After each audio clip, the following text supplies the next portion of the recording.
Good afternoon, everybody. Welcome to the Interviewing Wednesdays. We're very glad you're with us today. It's September 29th, 2021.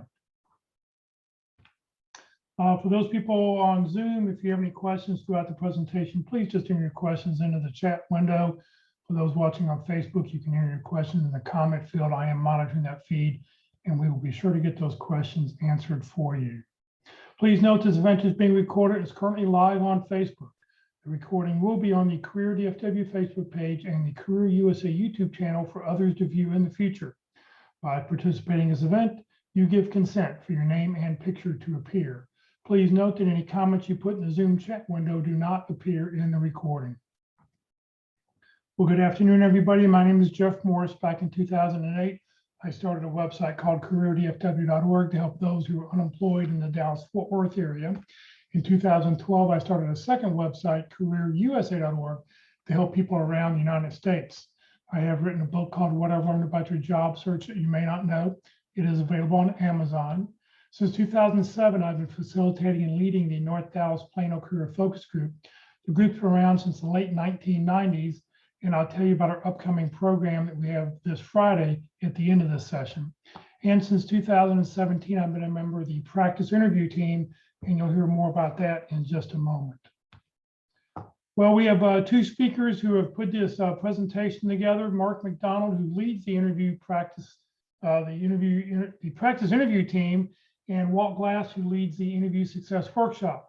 Both these gentlemen have put their heads together, and who knew it was going to be 13 episodes and 20 hours of material. So this is a pre-recorded version. It is cut down from the last time we saw this. We were only going to talk about your enthusiasm, showing enthusiasm during the interview. So if you have any questions, put them in the chat box, and at the very end of this presentation, we will answer whatever questions you have.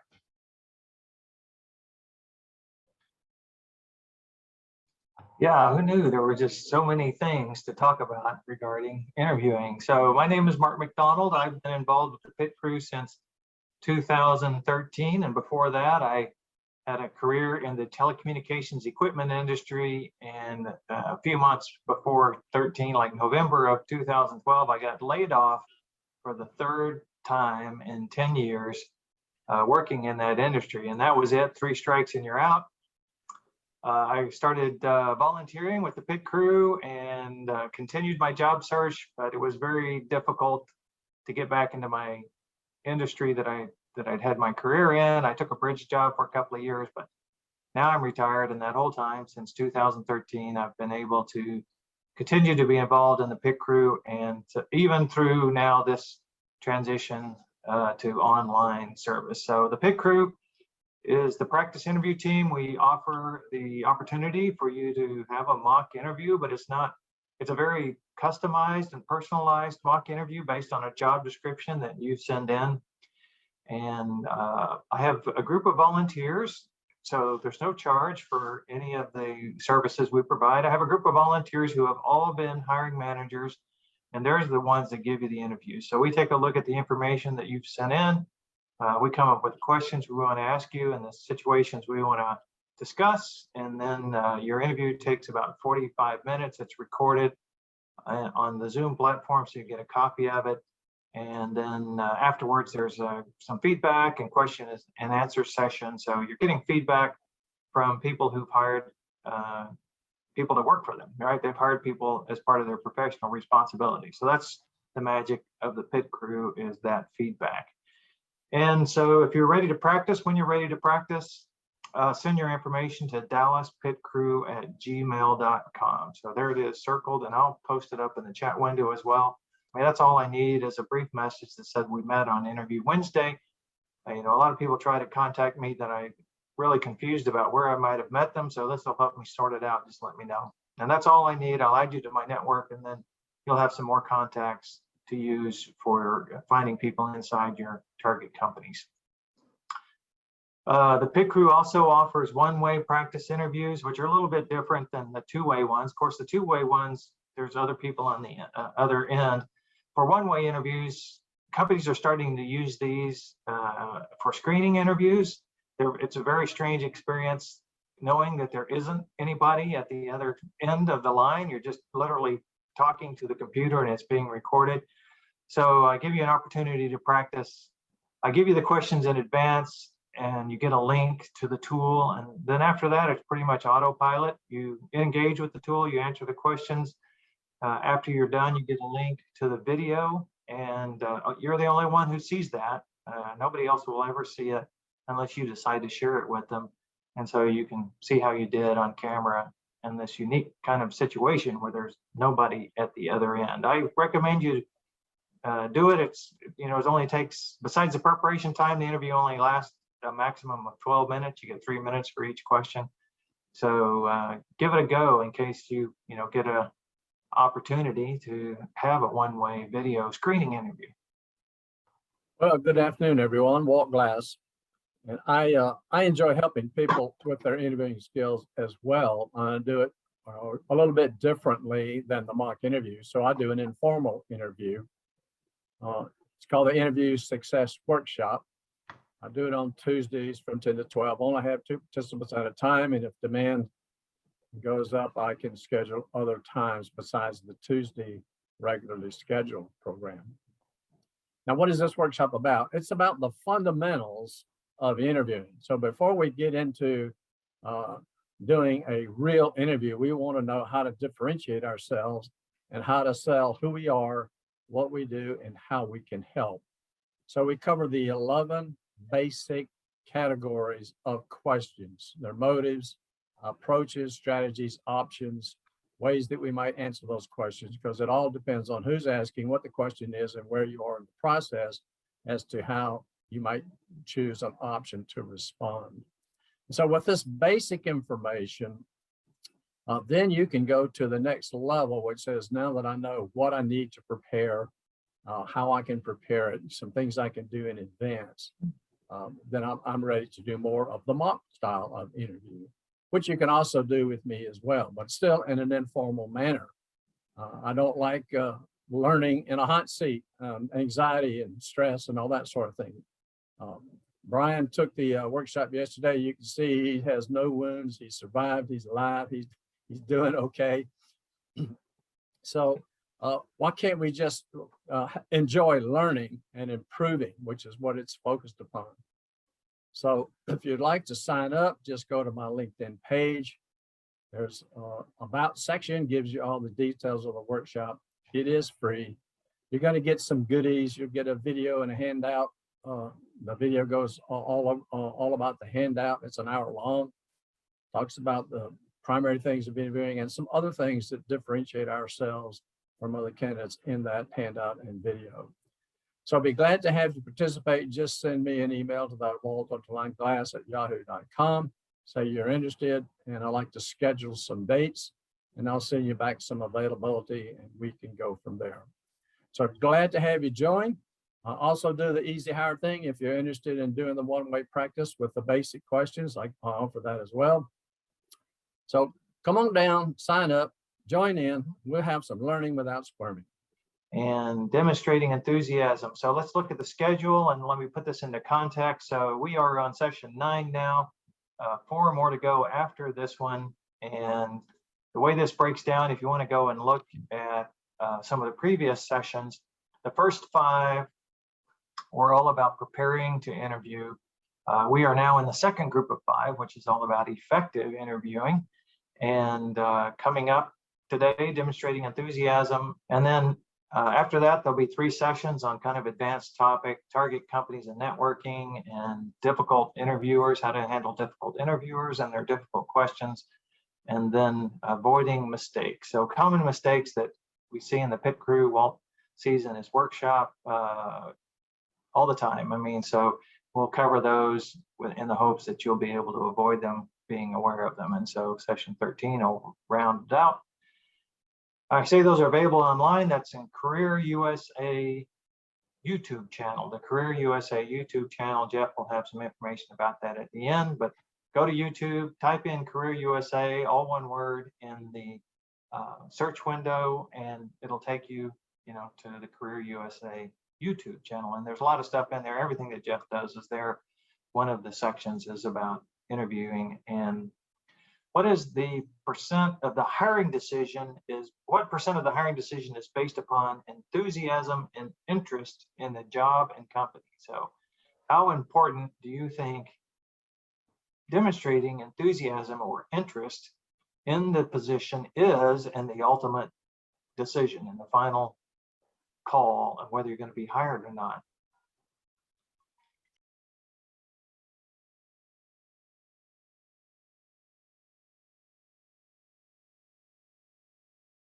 All right, let's get started with my portion, and then Walt's going to speak on enthusiasm. There's a bit of overlap in our presentation here. We coordinated on the topics, but we didn't coordinate on our perspective. So we each share our perspective. And so let's talk about the definition of being enthusiastic. And next week, we're going to talk about building rapport. So sometimes these might get confused, and they're certainly connected, because if you're enthusiastic, it also helps build rapport. But we'll talk about next week some very specific things to do about building rapport, and this week some very specific things to do about being enthusiastic. And I think I was an engineer. I was trained as an engineer. I worked as an engineer, a design engineer, for about the first half of my career, and then I got into business management. So I can relate to introversion.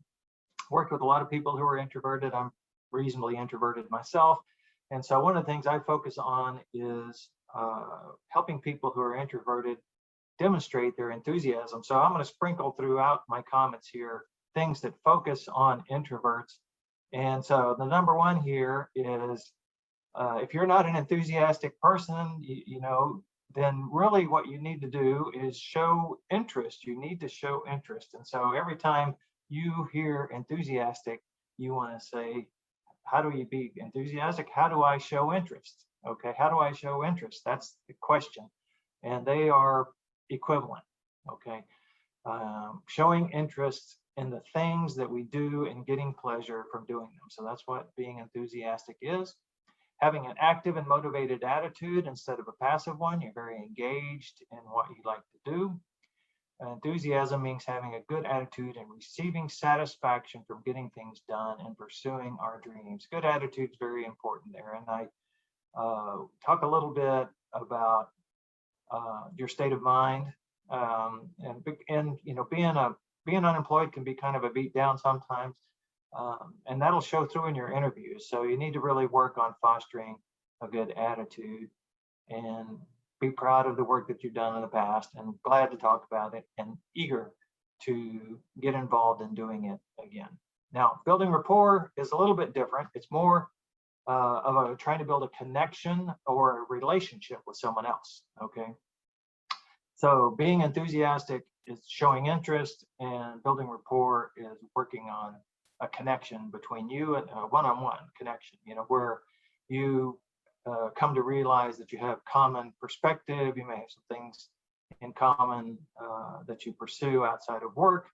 And so it's a bond that forms when we discover that we understand or share one another's values and priorities in life, okay? And sometimes that happens very naturally. You may have had this happen to you even in an interview situation, but there's things you can do specifically to encourage it next week. Stay tuned next week. Okay, here's my kind of agenda for today. We're going to demonstrate enthusiasm by preparing for it, okay?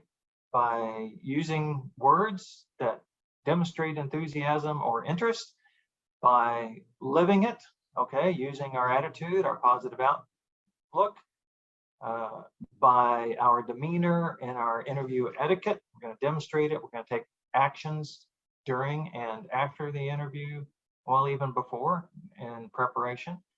And a few comments at the end about enthusiasm for highly introverted people, okay? Now, here's what I suggest. Good preparation. We spent 5 of the 13 sessions just on preparing to interview. So it's very important that you be well prepared. So let's talk a little bit about specifically how you prepare to be interested in showing your interest in the position. And so number one is a customized cover letter. Now, there's a lot of debate on whether cover letters are ever read. I think the latest thing I heard is that recruiters don't read them, but hiring managers do.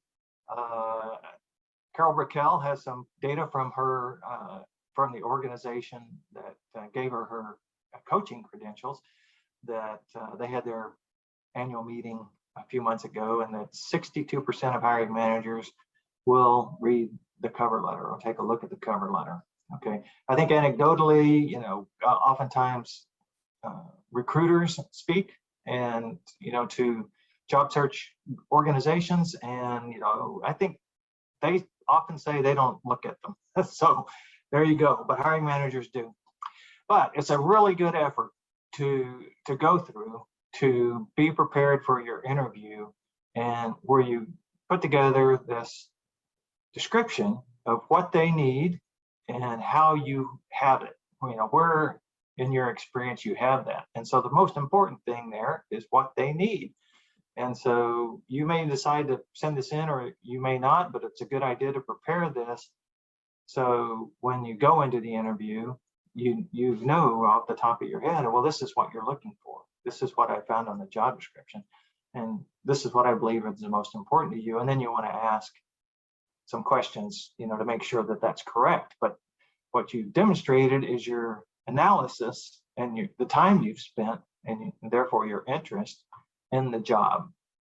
Okay. You also want to customize even before you get that interview. When you send in your resume, you want to tune it up to the language they use and the needs that they have. Okay. So that's another way that you show interest. It makes it easy for the interviewer or for the search engine or the AI, the keyword search, to pick you out of the hundreds of resumes that have been submitted, because it's focused on exactly what they need. Okay, now I'm not saying that you make things up. I'm just saying that you, well, here's my resume, my big resume advice that I'd heard someone say recently. It makes so much sense. Resumes are not read, resumes are scanned. So when someone sees a resume, they're looking for certain things. So make those things easy to see using their language and addressing their needs, and that'll help you show interest, show preparation. Okay. Don't forget to do your research on the company, its products, its business environment. Okay, but when you come well prepared, Walt says this as well, you know, it's the beginning, right? It's the beginning. This candidate's really well prepared. They must be very interested in this job. That's the conclusion that'll be drawn by the interview. Have your list of questions, okay, and prioritized. 10 questions we recommend that you have at least. You might have more. You probably won't get to ask them all, but they're prioritized. Some of them may get answered during the course of the interview. You don't even have to ask them. But when you get your opportunity to ask a question, you know, pull one from your list. And then you're going to have some specific questions that you want to prepare to ask at the beginning of the interview, right after you make your opening statement, and you tell them how you can help them based on your analysis of the job description. You're going to want to ask some clarifying questions or some supportive questions to find out if your analysis is, you know, how correct your analysis is, what truly is most important to them. So there's lots of different ways you can ask those questions. I'll give you some examples in a second. And we've talked about them in the past. I think just last week, asking questions was the topic last week. Work product, it's really good to bring some work product to show off. Okay, now you may not have any work product that's available to you. It may be confidential information, but if you do, even in the virtual world, you can say, well, you know, I have this report here. You can show it. You know, I have this report here, or I have this product brochure that I put together, or I have if you're in creative arts, you know, you probably have a portfolio, and you probably have an online portfolio. But assuming that you're not, you know, you can show some of your work. And so would you like me to tell you about how I put this together, or how I did this analysis? And it's not something that you'd necessarily leave behind if you were meeting face to face. As a matter of fact, I recommend that you don't. So you don't really need to send it to them either in advance. You just use it kind of as a prompt or a prop that says, I have relevant work history, and this is an example, okay, so that you might be interested in hearing about. Now, if you don't have any of that kind of stuff, I recommend you make a 30, 60, 90-day plan. And this is a 30, 60, 90-day achievement plan, not, I'm going to spend 30 days checking all the coffee options in the coffee bar and getting to know people around me. That's just basic stuff. You need to make a 30, 60, 90-day achievement plan because they're hiring you to get some things done. So put that together, and then you can talk about it. You can mention that you've got it, and if it brings up any questions, or you can review it for them. Just another way to show interest, preparation, dedication to being the top candidate for this job. Okay, using your words to demonstrate enthusiasm. Well, guess what? There's in openings and closings, the session on openings and closings, we talk about a statement of enthusiasm. Right up front, you tell them why you're interested in the job, and you give two very specific reasons, right, that you're interested in the job. And then you often, almost always, like 2/3 of the time, maybe a little more, you get a chance to make an opening statement. That's the tell me about yourself. So take a look at session 6 if you want to get some more information about that. So use those words to tell them exactly how you can help them and why you're motivated to come to work, to do that job, to come to work at that company, and how it fits into your career, because the motivation is a big part of your enthusiasm for the job. You put it in a bigger context when you talk about why the timing, the arc of your career, why this is the right job for you at the right time. Okay, definitely approach the interview with curiosity. Okay, and so at the beginning, you're going to ask some questions for sure. Most people do not ask questions during the interview, and you're missing a big opportunity. You really are. And here's how you ask those questions. You say, I'm curious to know, or I'm curious to hear, or I'm curious to learn about, or I'm curious to understand. Curiosity is a very powerful way to demonstrate interest and enthusiasm. You can say, if you get tired of saying I'm curious about and you don't want to overuse it, right? You can say, I was wondering about, they may ask a question, you can say, wow, I was wondering about that. So, then you answer the question that they ask you, and then you may ask them a question. I was wondering about, and I was wondering about that because, right? Give the reason. And I find it interesting that, or I found it interesting that if they ask you, something, have you read our vision statement? What do you think of our vision statement? You say, I found it interesting that, and to tell them what you think the most interesting thing was.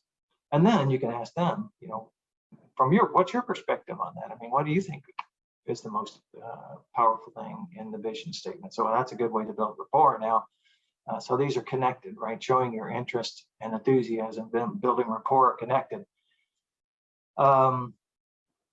Positivity talk. Okay, a few people who come to the pit crew do this. It's very effective. And these are, I would call these little quips that you might throw in. So they ask you a question, tell me about a time where, something happened, and you say, wow, this is going to be fun. And then you start telling them the story. Or you could say, okay, I got quite a few to pick from here. Let me think for a second. These little things like that really go a long ways for demonstrating your interest and enthusiasm. And they're not difficult. But they do have to be genuine. And I think it's a good idea to practice using positive talk in all of your conversations with your spouse, with your kids. There's kind of a neutral way to say things. There's definitely a negative slant of things, but there's also, positivity talk. There's power talk. It's a thing, right? Using positive words. And showing empathy. And this usually comes up when you want to show empathy for your previous employer. So, nobody really likes to have layoffs, and it's as difficult for the employer as it is for the employee. And so, you can share that empathetic perspective, and I think it impresses interviewers that you have kind of a balanced perspective, that you have some business savvy, some business acumen. If you kind of understand what happened in the past at your previous employer, based on a business perspective, right? It's nothing personal, really, even though it may have put you in a very difficult situation. You understand why it was necessary. Okay, positive attitude. So I really, if you have some niggling doubts, if you have some negativity towards how you were treated in the past, that is going to show through. It's just going to leak through.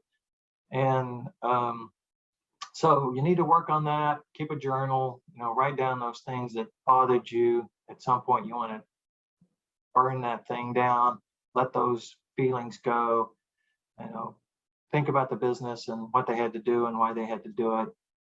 And no doubt about it, I coach people on why they left their last position, and a lot of people are not treated very well as the end approaches. But there's still usually some larger reason behind it, usually financial, right? So they were, when you're trying to bail water out of your sinking ship, at some point you lose, you can't bail any more water out, and so you have to let some people out of the boat. And so getting to that, sometimes generates some bad behaviors, but thinking of it in a bigger context will help you realize that it wasn't you, it was the situation, that forced this kind of reaction. And so that'll help you be very positive, because you need to have those positive thoughts in your mind, or words and phrases and how you choose to say things are going to be a little less than positive, and that'll be bad for showing your enthusiasm and interest in coming to work for this new company. So don't say, unfortunately, the company had to lay me off. Just don't say that. I hear that quite frequently. Unfortunately, I had to be laid off. You can say the company needed to lay me off. Okay, you understand they needed to lay you off. So that shows empathy. Are there any areas that you have reservations regarding my qualifications? Just stop right there.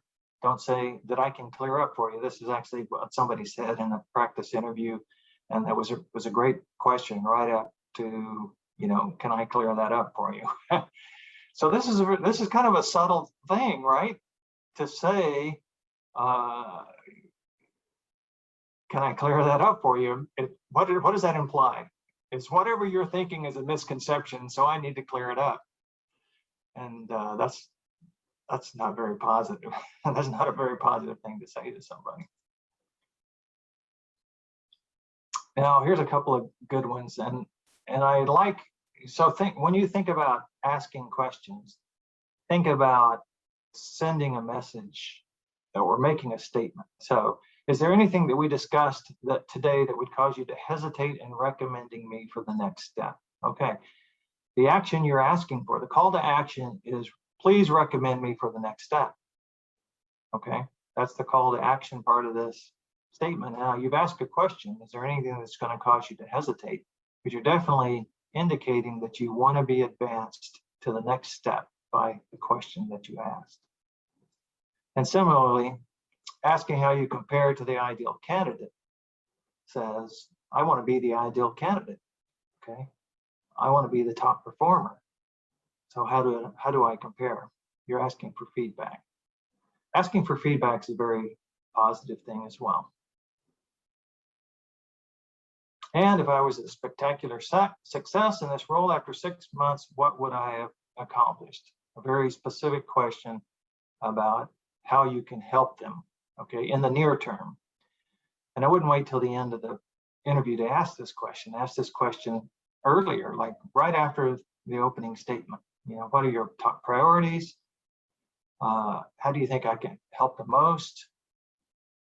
And, if I got outstanding merit review in 6 months, what would I have done? Those are great questions to demonstrate your interest and enthusiasm in helping them specifically with what they need done in the next few months. Okay, actions. Okay, include that cover letter in your application. You did the work, you've done the analysis, go ahead and send it in. Recruiter may not look at it, but it sounds like the hiring managers do. And do the work and tailor your resume. Some people coach that you just need a generic resume, but tune it up for every opportunity you get. You know, so it's easy to scan. The things they're interested in are close to the top, easy to find, and put you, in a good position to be selected by whatever method they use to screen out those resumes. Bring a notepad. So when we get back to meeting face to face, you want to bring something to write on. You want to have your prioritized questions in there, your extra resumes, a copy of the job description, your cover letter, your work product. You want to have it all in there. Now, even in the virtual world, when the interview gets started, you can say, well, just want to let you know, I have a copy of the job description. I have a copy of my resume. I have some questions written down here that I may want to ask. I've got the cover letter that I included, and I've got some work product to share with you. So you can just verbalize all that. They can't see it, but you can tell them, I've got this stuff. There you go. I have done my homework. I'm really interested in this position, and let's get started. I'm eager to go. Be intentional. Okay. Remember that you're interviewing for a job. You want to be able to help them. That's your intention, is to find a job where you can help your employer. Be grateful, be positive, be curious, basically be unstoppable. Also, listening. That's a very active physical thing you can do. You can lean in, you can nod, you can pause. These are things you kind of do naturally when you're having a conversation with somebody who you're starting to get alignment with.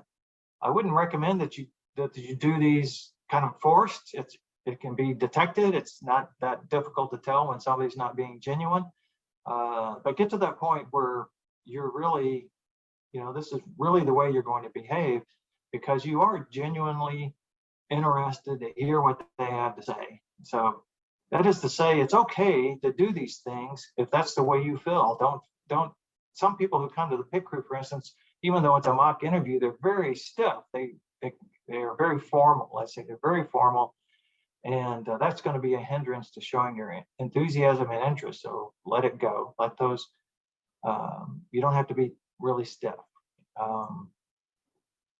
Lean in, pause. Do the things that you would naturally do when you're having a good conversation. And don't forget to exercise your interview etiquette. So there's another, you send those thank you notes. I recommend you handwrite them. You take a picture of them, or you scan them, and then you email them. You never know if you send them through the physical email, if they actually get there, or when they get there, how long it takes. But writing it by hand shows a little extra effort, and then taking a picture or scanning it and then sending it by email, delivers that handwritten note to them in an electronic means.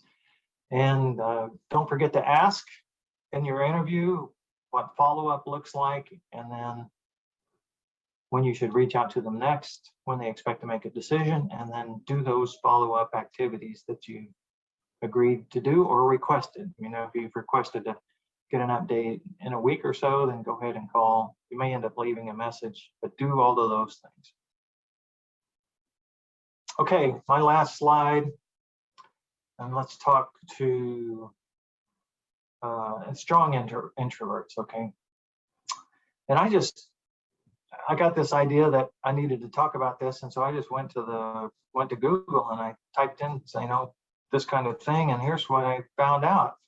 Is the most common reason that people are perceived to lack enthusiasm is they're not really interested in the job, they're tired, they're stressed, they're preoccupied, they're unprepared, or they're overconfident. Okay, that's number one. But number two is they have a laid-back demeanor. They might be quiet, contemplative, introverted, might be kind of intense.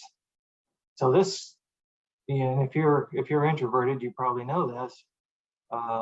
This is kind of leaves the impression that you're not enthusiastic, okay, that you're not interested, just because you're being who you are, the way you are. Now, you know, some of you people who are just a little bit introverted can, you know, do all the things that I've suggested, and it won't be a challenge for you. But if you're extremely introverted or strongly introverted, then creating an extroverted persona is just not going to work, because it's going to fall flat. Now, remember, it's always good to say you're not necessarily trying to be enthusiastic if you're not enthusiastic, but you need to demonstrate interest.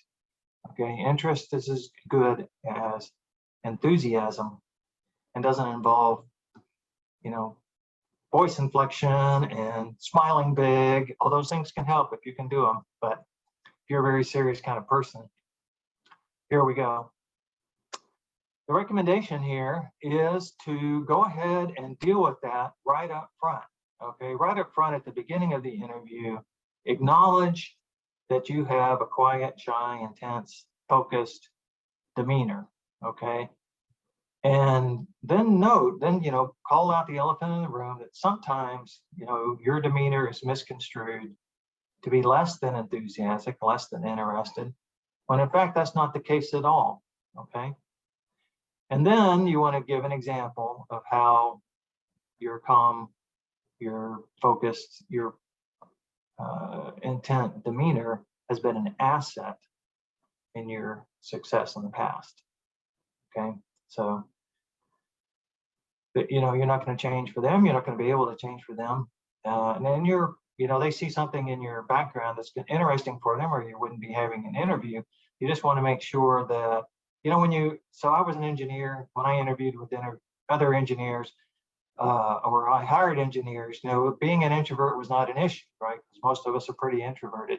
But if you end up talking to, you know, other people in the organization, there's where you need to bring up the fact that, you know, you have this personality type, and it's not a hindrance to your work. And in fact, you are, you know, quite enthusiastic and interested, and you've done your homework, and you're going to demonstrate through all the preparation you've done. You know, you're not going to say these things, but this is the way it's going to go, that you are well prepared to be able to help them, and, you know, you've had success even though you're a bit introverted at the, you know, or intense or quiet. So, all right, use your words. If you're introverted, you know, the content of your message can be engaging as a big personality. Don't forget to verbalize the things that you find appealing, intriguing, and exciting about the opportunity. You know, use those words and reference them throughout the interview, right? So keep coming back to, now there's a little trick here, or a little gotcha here, right? Is you don't want to talk too much about yourself, but you do, right? You're going to use your examples from your background to demonstrate to them how you can help them, okay?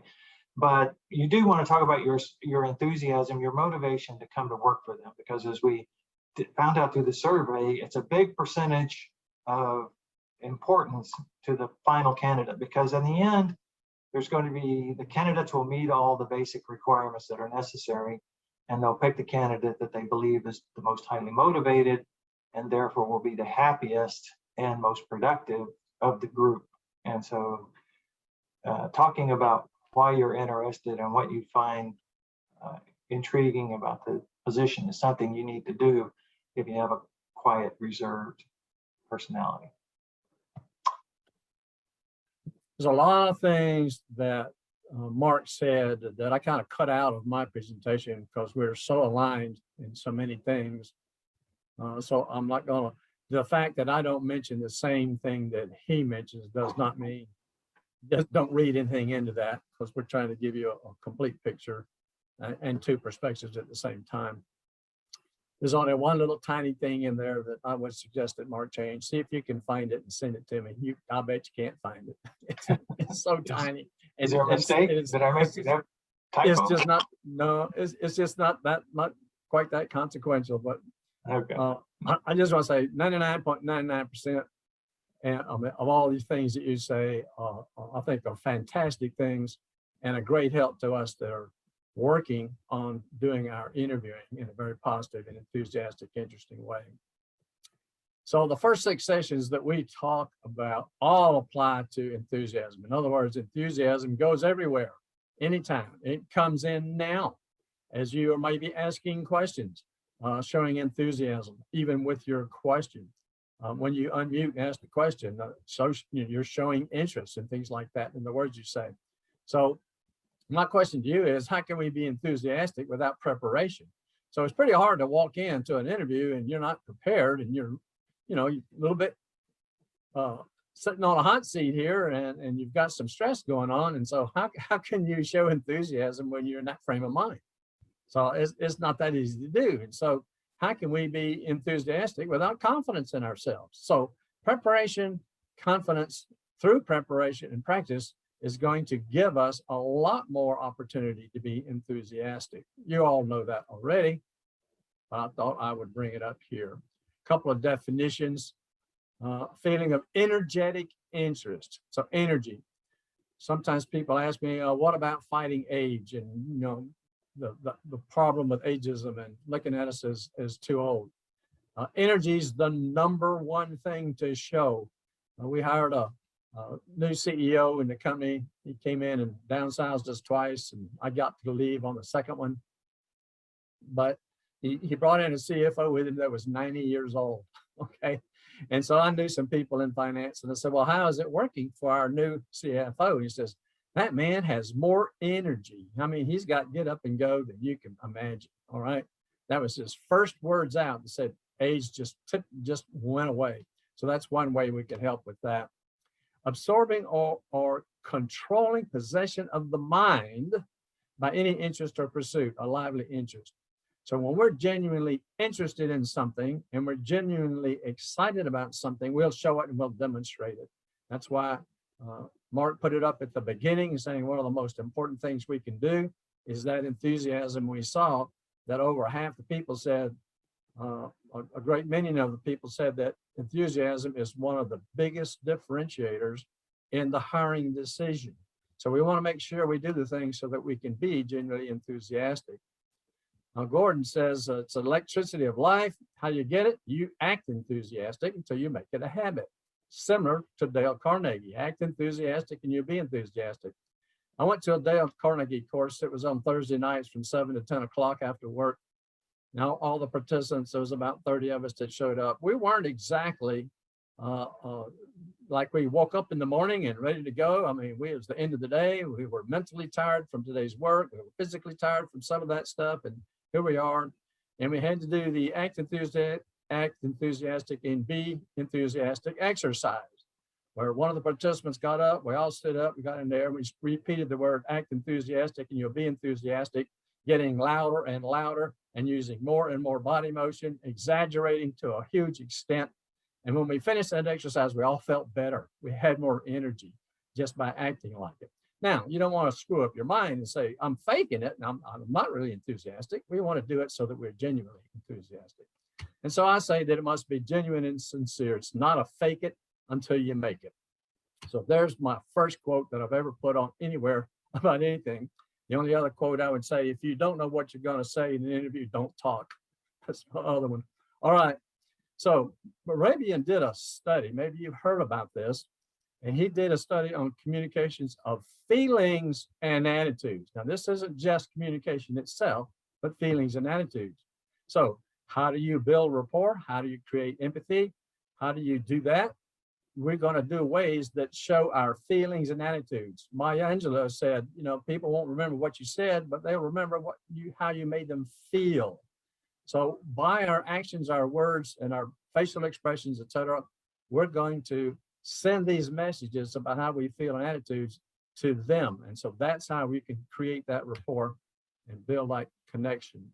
7% of the words, 33%, well, I don't know why that message is coming up on my PC. Okay, 38% is how we say them, and 55% of the meaning is in facial expression. So I'm going to repeat that. 7% of the words are spoken. 38% is the way the words are said, and 55% are in facial expression. So there's two ends of the extreme of, are you interested and enthusiastic and excited about something? Are you very interested in something? Versus I'm so laid back that I just don't show much interest. More enthusiastic words that we can say.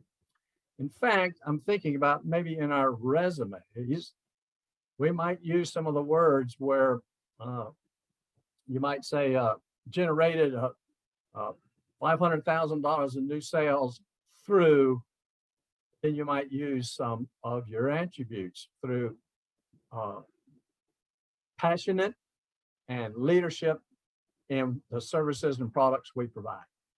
Maybe something like that. It's just a thought that I just came up with while Mark was talking, how we can show our soft skills and our interest and enthusiasm in the words, even in a resume. But nonetheless, we got to say them like we mean them. You can't talk one thing and show another thing. Everything has to be genuine and sincere. So what are we enthusiastic about? Well, my model for interviewing is on who we are, what we do, and how we can help. The I am, the I do, and I help. I love doing what I do. I like using my knowledge and skills, all right? I love creating activities, doing things that result with these types of specifics that are going to help this company and the department, et cetera, move forward. That's where we get to the star stories, and those R's for the results of our activities. We want to show them in two areas, the job itself and the company.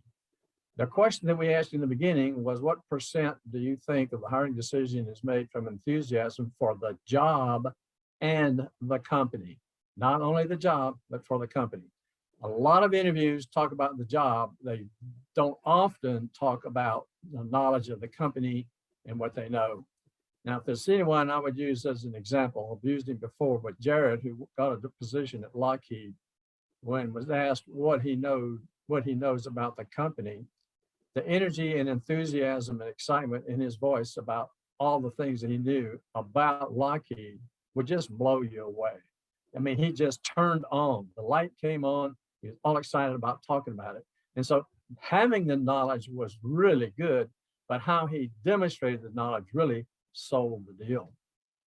He did get that job.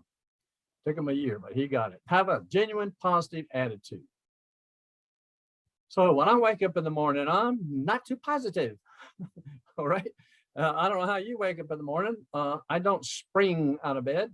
I don't race to whatever I'm going to do first in the day. It's sit in the bed, make sure I'm not too dizzy so before I stand up, right? So I'm not too energetic at that point in time, but I can get that way fairly quickly by thinking of positive things, listening to some positive music. Boost our energy level. Pick it up just a little bit, still be genuine. But are we really looking forward to talking to the interviewer? Are we really excited to be there? If we say in that opening statement, that statement of enthusiasm, which I call the greeting, it's where you use it, is I am really excited to be here. I mean, are you or are you not? If you don't show it when you say that, it's not going to work. As you think, and Mark covered this, it's as what we're thinking is going to drive our words, our actions, how we say the words, our facial expression, all that's going to become from what we're thinking. That's going to be a positive thing that'll help us. And I will tell you this, it will make a huge difference in your interview just with that kind of mindset. Always arrive on time and smile. Now, I got to smile more. I'm not very good at smiling. I got to remember to smile some more. Smiling has a great positive effect on our bodies. It's actually a physical effect. The receiver actually gets a positive feeling and they smile back. And so we double it all over again. Smiling is a great tool to use, but it has to come from within. It's not a technique. What's your posture? Well, if you're truly interested and you have some enthusiasm for this job, I don't have to tell you to watch your posture. You will have a good posture to do it. It'll be a result. It's not something. So I can't, oh, I'm supposed to lean in. No, I want to use it as a technique. I want to use it as a result of what you're thinking. and begin with that statement of enthusiasm, which Mark has already talked about. How you tell the star story is as significant as the story itself. So it's just another example of what I previously said. We were in the pit crew and we were talking to a person, and somebody had seen something in his resume. So we asked the star story coach, well, can you tell me more about this particular achievement that you had? And his first words out was, he just kind of chuckled and said, oh, that was a fun one. And then as he told the story, he showed that he was having fun going through the exercises and actions that he took for those results. Feedback from all the panelists said, that was the best thing you did in the whole interview, was that little piece. And that was that little energy, that little enthusiasm, that feeling of, oh, that was a fun one. I enjoyed doing this. I like doing this and achieving those results. Stood out that much. Asking questions shows that we really want to learn. We're interested in finding out about things. It shows that we've spent time and effort in preparation, because we can ask a question where, so I was looking at your 10K, and in the M&A section 5, the management was saying this. Then I have a question about what management was saying. If it's a public company, go look at their 10K and look at section 5. It's ripe with data and information for management on perspective of the company. Look at the about section on their webpage. It tells you a lot about the company. That gives you some information that you can show that you have knowledge about, just as a couple of examples. So demonstrate that knowledge with that lead in. And those questions are going to indicate what is important to us. So if the first question out of our mouth is, what does the benefits package look like? That's a lot different than saying, what is it that I can do for you in the next 9 months for you to say, I've done an outstanding job. All right, I'm looking for the achievements. I would love to hear what your needs are, what your issues are. Then I can start talking to you about how I can help you with those. When something sounds interesting, say so. So when they ask a question and that's kind of interest to you, say, well, that's very interesting. And I'm glad you asked that question. Compliment them. Who gets, as an interviewer, gets a compliment during an interview? Almost no one. What stands out to us as unique and why we would want to work for them is in that compliment. Has to be genuine, has to be real. So within our responses, please don't say that's a good question. It may be a good question, but the only reason I say that is I've heard it thousands of times. It's about the only thing I hear when a question is being asked and the person doesn't know what to answer. So they are trying to make some noise because silence works against us while we're thinking of an answer, and where the pause comes in is much more effective. But I hear that, well, that's a good question. That's a good question. Well, if it really is a good question, rephrase it so that it's not the same thing that they hear. That's the differentiation style. So I'm really impressed that you asked that question. All right. Giving them a compliment, saying, that's an important question. You should know about me. So that makes a big difference. Of course, it's got to be genuine. So as part of the close, we can also tell them that they're a good interviewer. If that's true, all right, or find something in the interview that was positive that you can talk about to them in the part of your close, and saying, I really enjoyed your questions today. I think that you've got, you're really getting the right information to make a good hiring decision. Now, those have to be true. I'm not trying to give you something to write down and say in your close, but this is an example of something that when it's true, find something that you can say to them that was good about what they did as part of your close. And of course, closing. Mark mentioned some of the stuff on that, but it shows that we are truly interested in the job. Now, thank you for taking the time to talk with me today. I look forward to hearing from you soon. Does not do any of these 3 items. That does not do it. It's got to be better than that. In the workshop, we talk about the close, got some definite steps and options and kind of information we can say in that close. So it shows them we are interested in the job in our close. It demonstrates our confidence, and it also can overcome a weak start. So we would like to start strong and we'd like to finish strong. If you finish weak, you've killed the start strong in the middle part. So we've got to finish strong. It could definitely help us. And then follow up afterwards. We are still interested in the job. and persistence and perseverance stands out positively. So in that interview, Mark mentioned, we want to find out when's the next time to contact them. When will I hear back? Who will I hear back from? When should I hear back from them? And if I don't hear you back, can I contact you on this date? You get their voicemail. You talk to them. You compliment them, saying you're still interested, you like the job. I was interested in our discussion about this. And if I don't hear back from you and you set another date, that you're going to contact them, so that you're in charge of your job search. You're not just walking out saying, well, I hope they reach out to me, and you don't hear anything.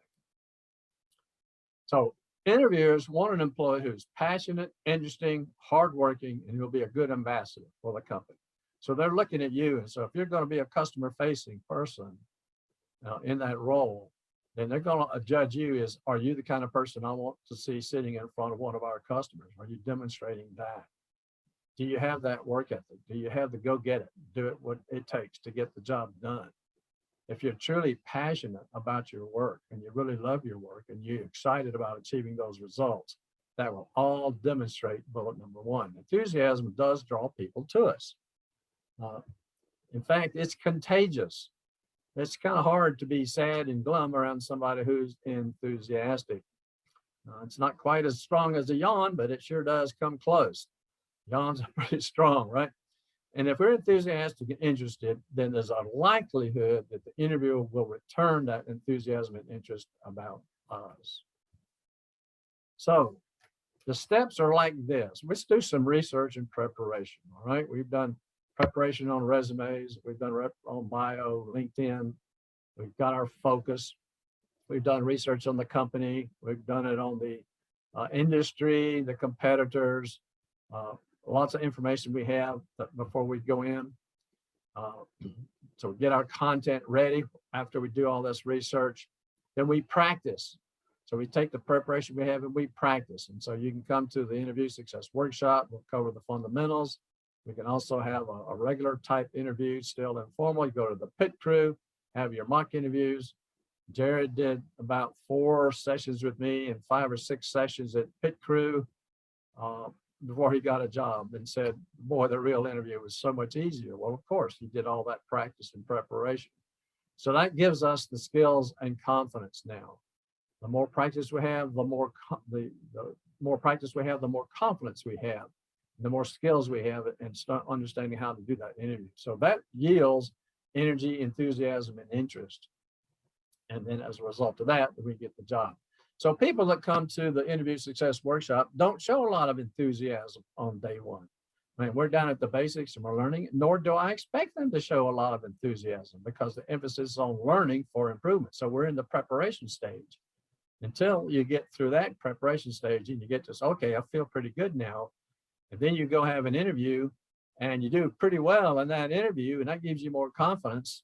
So you can learn one of 2 ways. You can just go through the regular interview process and learn the hard way, or you can learn the easier way with going through some practice and preparation through the pit crew or through workshop, or both. Now let's take a look at those questions.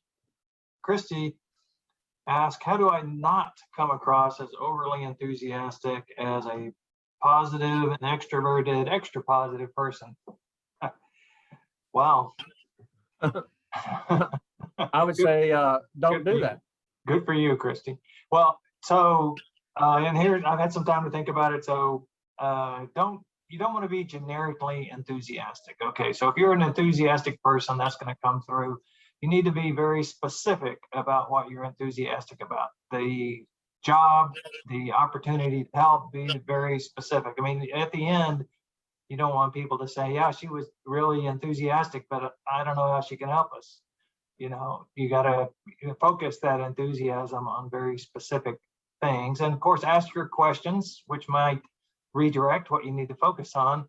Yeah, just general enthusiasm without achievements to back it up is you're not going to get selected.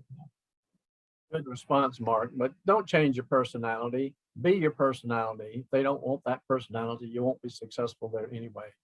So just be yourself.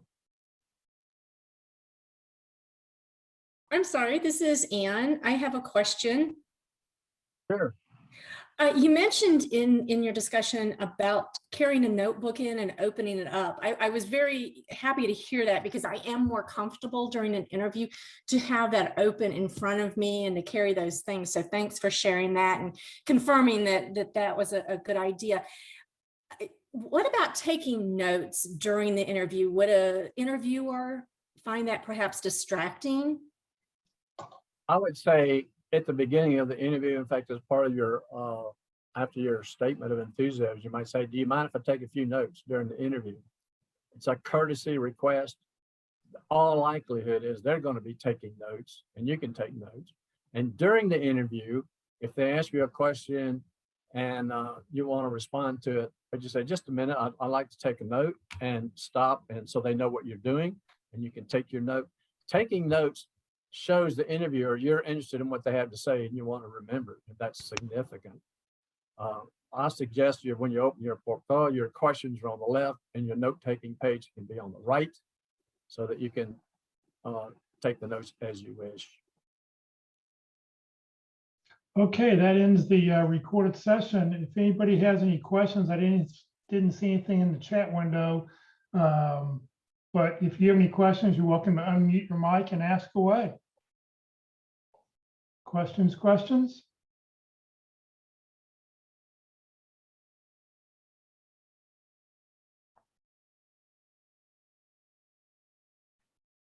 Questions going once? Questions going twice?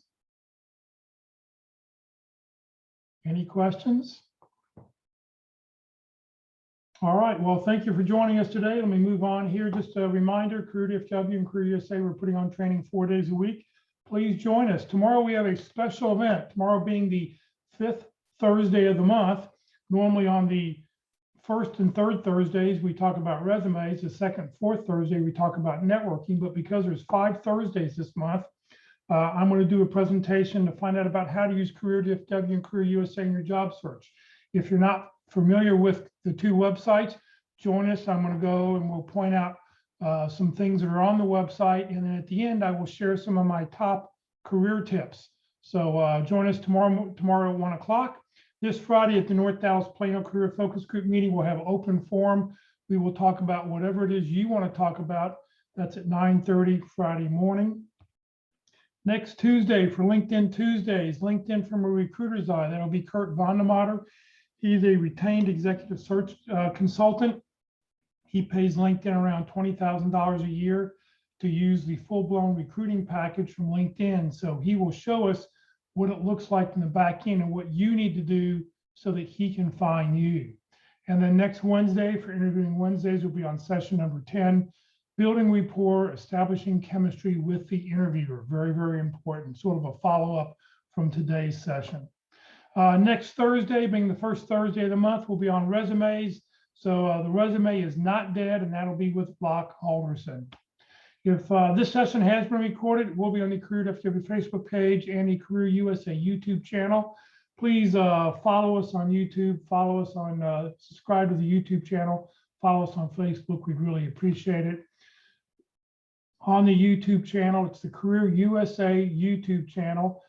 Click on playlist, and then you can pick whichever playlist you want. Resumes, interviewing, LinkedIn, North Dallas, networking, pick whichever one you want. And at the very bottom, click where you see the green arrow that says view full playlist, and then we'll pop up all the different sessions and dates that are on here. It'll take a couple hours for YouTube to upload this session that we've done today. So if you want to see it again today, you'll have to wait a couple hours, but it will be on, it'll be up on YouTube in a couple hours. If you're not receiving emails about our workshops, you're welcome to join the Career USA mailing list. You'll never be spammed, but what we do is we put out 5 or 6 emails a week. What you will get on a daily basis is the title of the day, the topic of the day, and most importantly, the Zoom link of the day. So you don't have to go look for it someplace else. You can just open that email up, click on the link, and you can join us at 1 o'clock. Please remember, Career DFW, we're a 501c3 nonprofit organization. Walt and Mark are both volunteers. I'm a volunteer. What I've done over the last 13 years has strictly been as a volunteer to help you land your next great opportunity. Career DFW survives on donations. We ask, please consider making a donation when you get your next job. So thank you very much for joining us today. For everybody out there, thank you very, very much. And we will see you all later this week or next week.